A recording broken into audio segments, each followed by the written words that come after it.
I'm here to tell you that you actually do get to transform the world every day by your actions. Small steps lead to big accomplishments. And I'm here to tell you that your life isn't some big break like everybody thinks it is. They're waiting on the big break. It's actually about taking one significant life transforming step at a time. So you can pick a problem, literally any problem. The list is long because there's gun violence and economic inequality, and there's media bias, and the homeless need opportunity, and the addicted need treatment, and the dreamers need protection. The prison system needs to be reformed. The social safety net needs saving. Misogyny needs to stop. And the truth is, you cannot fix everything, but what you can do here and now is make a decision, because life is about decisions. And the decision is that you will use your life in service. You will be in service to life, and you will speak up, you will show up, you will stand up, you will sit in, you will volunteer, you will vote, you will shout out, you will help, you will lend a hand, you will offer your talent and your kindness however you can, and you will radically transform whatever moment you're in, which leads to bigger moments. Because the truth is, success is, it's a process. You can ask anybody who's been successful. And so service is not just about when you're getting served. It's truly everything. So I started to ask the question, how can I use this show to not just be a show, but to allow it to be a service to the viewer? And that question of how do we serve the viewer transformed the show. And because we asked that question every single day from 1989 forward, with the intention of only doing what was in service to the people who were watching, it is why no matter where I go in the world, on any given day, somebody comes up to me and says, I watched your show. It changed my life. I've been watching since I was 5 years old until I went from DVR to VCRs to now streaming. People watched and were raised by that show. I did a good job of raising a lot of people, I must say. And that happened because of an intention to be of service. So I live in this space of radical love and gratitude. Truly, I feel the most beautiful life that you can imagine. I sit around trying to think of who could have a better life. And I will tell you, whatever you imagine my life to be like, I wonder what Oprah's doing right now. It's always 10 times better than whatever you think. It's true. And it's not because I have wealth, which is great. Money's fabulous. I love it. And I get a lot of attention. And that's also good sometimes. But it's because I had appreciation for the small steps, the seeds that were planted, the map and flow of my life that unfolded because I was paying attention. You have to pay attention to your life because it is speaking to you all the time. And the bumps in the road and the failures that pointed me in a new direction and led me to a path made clear. That is what I'm wishing for you today, your own path made clear. And I know that there is a lot of anxiety, a lot about what the future holds and how much money you're going to make.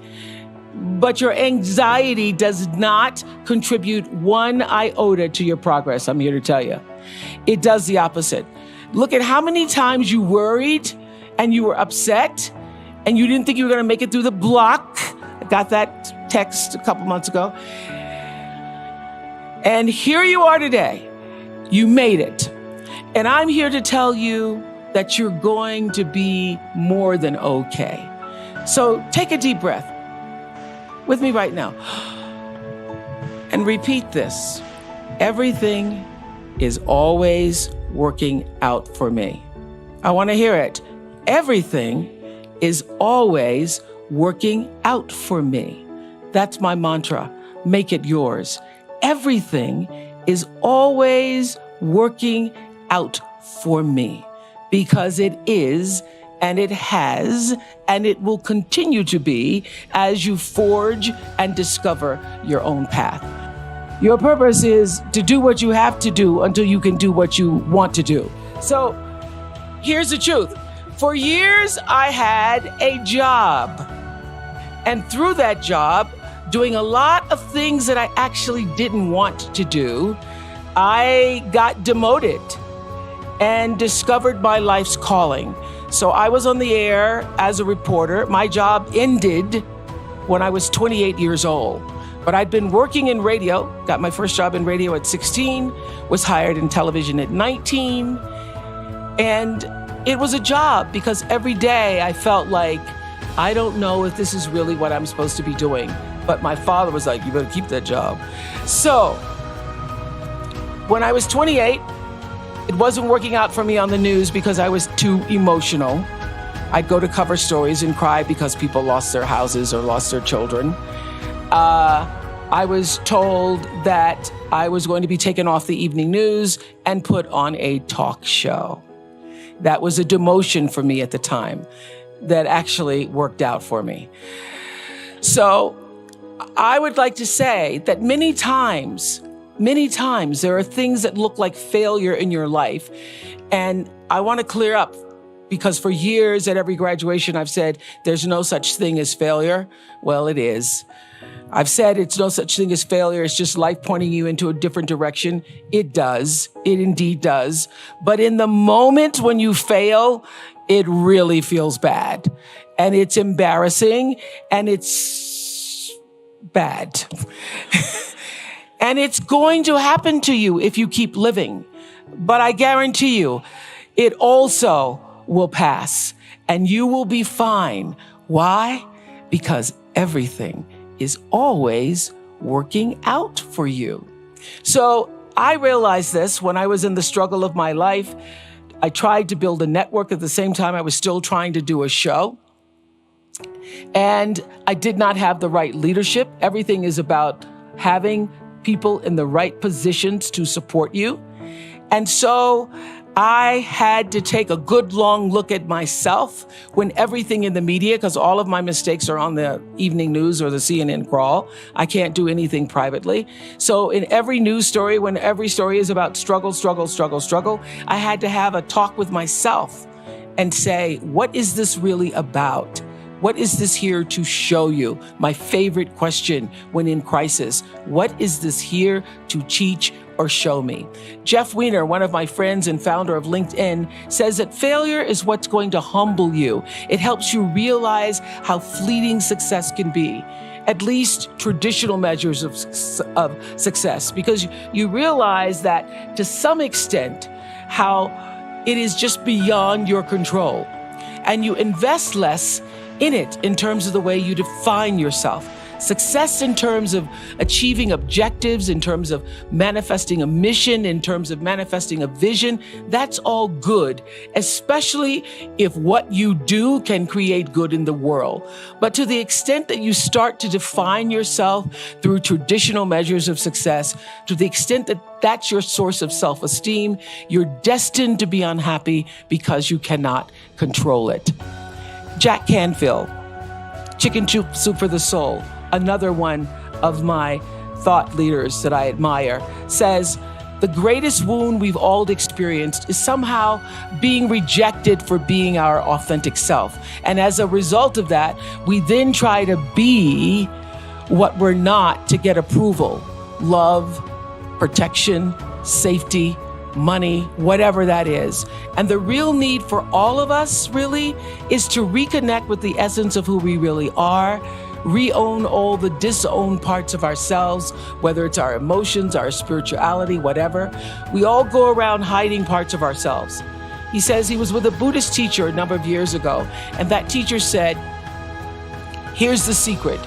If you were to meditate for 20 years, this is where you'd finally get to. Just be yourself, but be all of you. So I've made a living, not a living, but a real life from being true to myself, using the energy of my personality to actually serve the purpose of my soul. And that purpose, I'm here to tell you, gets revealed to you daily. It is not just one thing. It is the thread that is connecting the dots of everything that you do.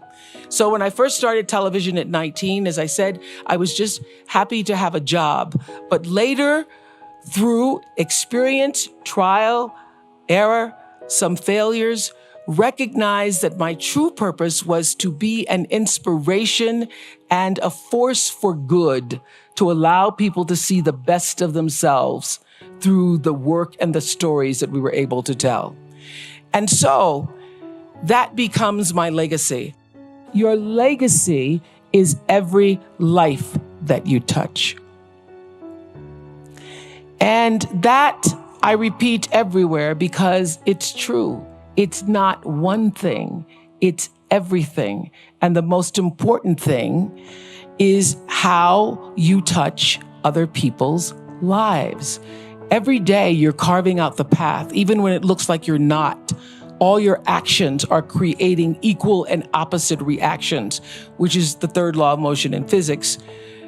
What you put out is coming back. How you think and what you do is already being done unto you. That is my religion. I live by that. You have to act as if it's possible to radically transform the world, and you have to do that all the time.